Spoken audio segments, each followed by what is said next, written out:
Welcome to the latest edition of Kernels from the Cornfield. No husk, no halls, no shucks. News with a dash of commentary to spice up your fare for Wednesday, July 9th, 2014. Children in crisis. Is the pressure cooker building too much steam to where the children in crisis along the southern border and the broken immigration system may soon explode rather than oozing out the sides as it has for the past couple of weeks? The issue became even more highlighted today when President Barack Obama traveled to Texas and late this afternoon met with Texas Governor Rick Perry. The president held a news conference following the meeting and stated he philosophically did not disagree with the Republican governor about the onslaught along the border. The president's solution? Giving the $3.7 billion he's asked for, and for the House of Representatives to fall in line and pass the Senate-passed comprehensive immigration reform bill. But even Democrats, some from Texas, are saying that they won't just roll over, but will look at the requested money bill and determine whether to give the president what he wants, less or nothing. The president refused to do as President John F. Kennedy, going to Berlin to proclaim to the world his solidarity with the German people, or President Ronald Reagan, who stood at the Berlin Wall and demanded that it be torn down. More than just a photo op, as Commander-in-Chief, if the president had or would visit the crisis at the border, he would send a strong message to the parents, the governments in Honduras, Guatemala, and El Salvador to plug the exodus, endangering its children.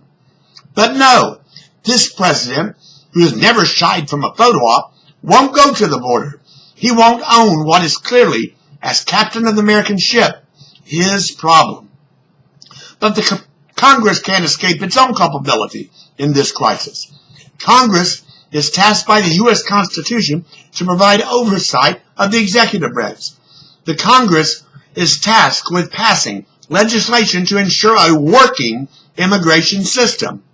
Congress has failed and is failing.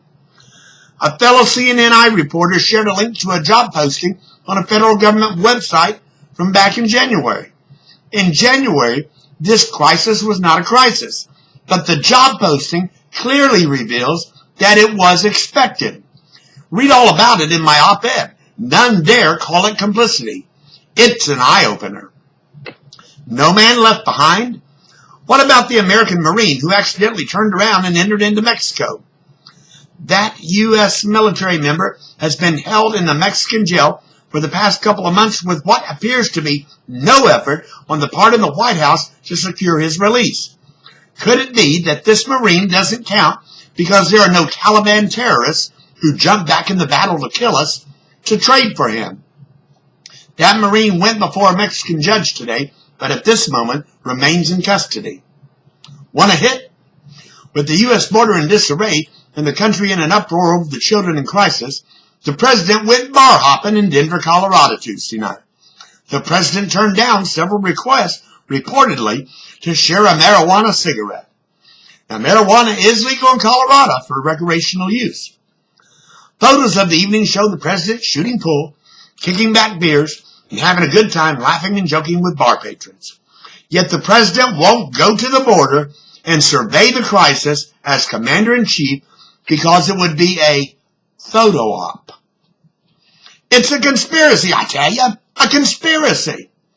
That's what senior New Jersey Senator Robert Menendez is saying about accusations he consorted with prostitutes in the Dominican Republic. Menendez is claiming that the government of Cuba has orchestrated a smear campaign against him. He says that Cuban operatives paid these prostitutes, including one who is underage, to lie about him having sex with them. Is a Cuban conspiracy possible? Yes.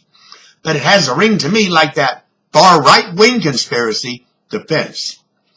Drone attack? The Pentagon is reportedly developing plans and scenarios to recommend to the president for using a drone to take out Abu Bakr al-Baghdadi, the leader of the Islamic State in Iraq and Syria, ISIS.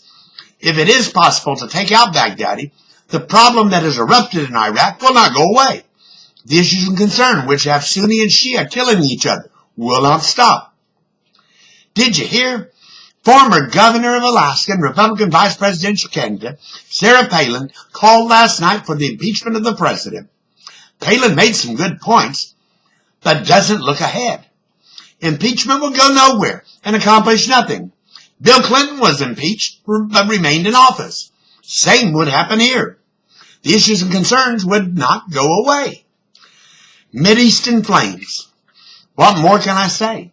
Israel remains in an undeclared state of war with Hamas. The Palestinian Authority is making noise. Iraq and Syria are in flames. We are on the sidelines wondering when we will be pulled into the battles. That's what caught my attention for Wednesday, July 9, 2014. Tune in tomorrow for another episode of Kernels from the Cornfield. I'm Mark Ivy. Good evening.